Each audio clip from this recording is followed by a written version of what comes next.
Maintenant qu'on vient de voir la définition d'un acide, on va voir qu'il existe deux types d'acides. Les acides dits forts et les acides dits faibles. Alors les acides forts, déjà, on remarque le point commun entre les acides forts et les acides faibles, c'est que c'est toujours la même écriture. AH plus H2O donne A- plus H3+, c'est la définition d'un acide. Donc c'est leur point commun. Alors maintenant, quelle sera leur différence? On voit que pour un acide fort, à l'état initial, c'est-à-dire au départ, quand je mets une mole d'acide fort dans de l'eau, l'eau étant solvant, elle sera toujours en excès. Quand je mets une mole d'acide fort dans l'eau, eh bien cette mole d'acide à l'état final, elle s'est complètement dissociée en la base conjuguée et en ion H3O+. C'est-à-dire qu'il ne reste plus du tout d'acide fort à la fin, il a complètement disparu, il s'est complètement transformé. 100% de la quantité initiale s'est transformée en acide, en ion H3O+, et en base conjuguée A-. Il n'en reste plus du tout. Donc voilà la caractéristique d'un acide fort, c'est qu'il se dissocie complètement en sa base conjuguée et en ion H3+. Alors, il n'en existe que 3 des acides forts, l'acide chlorhydrique, l'acide sulfurique et l'acide nitrique. Tous les autres, par définition, vont être des acides faibles.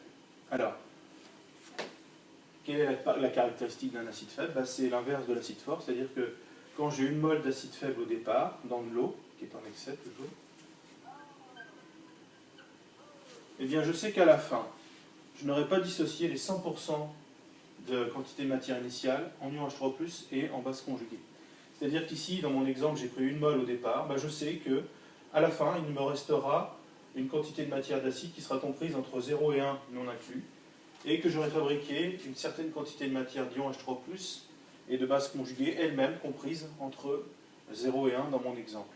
C'est-à-dire qu'ici, on va observer des acides faibles qui vont se dissocier entre 0 et 100% non inclus en leur base conjuguée en ion H3+, là où tout à l'heure, on avait 100% de l'acide qui s'était dissocié en sa base et en ion H3+. Donc, la question qu'on se pose maintenant, c'est est-ce que tous les acides faibles vont se transformer de la même façon en leur base conjuguée et en ion H3+, autrement dit, est-ce qu'ils vont tous libérer la même quantité d'ion H3+.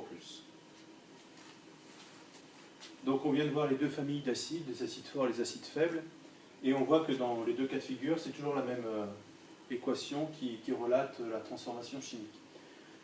On peut remarquer d'ailleurs que ce qui fait la force d'un acide, ce n'est pas la nature de ce qu'il libère, puisque dans les deux cas de figure, il libère les ions H3O+, et leur base conjuguée.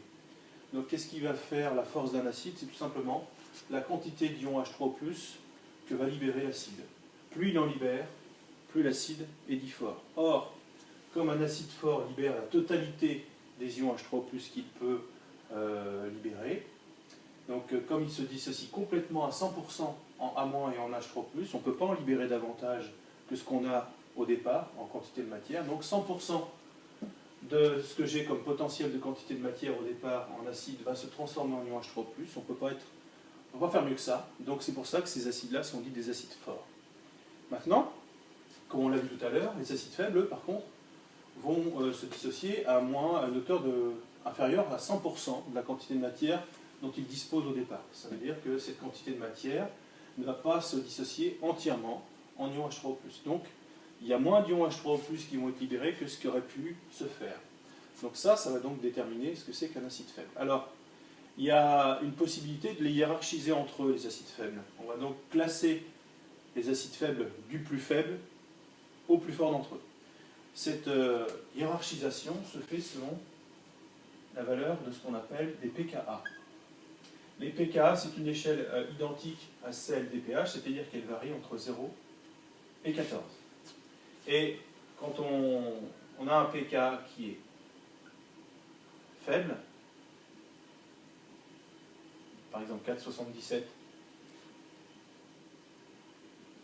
et 9,8, on se rend compte que le couple acido-basique qui possède ce pKa-là aura son acide faible plus fort que le couple acido-basique qui aura ce pKa à 9,8. Alors ici, par exemple, nous avons le pKa du couple NH4+, NH3, et ici, le pKa du couple CH3, COOH, CH3, COO-. Donc là, nous avons deux acides faibles, l'ion ammonium et l'acide acétique. ce sont les deux espèces acides de ces deux couples. On regarde leur valeur de pKa, ces deux couples, et on se rend compte que le pKa du couple CH3CO2H, CH3CO2- a un pKa plus faible que celui du couple NH4+, NH3. Conclusion, c'est celui qui a le plus petit pKa qui a son acide faible le plus fort, c'est CH3CO2H, qui est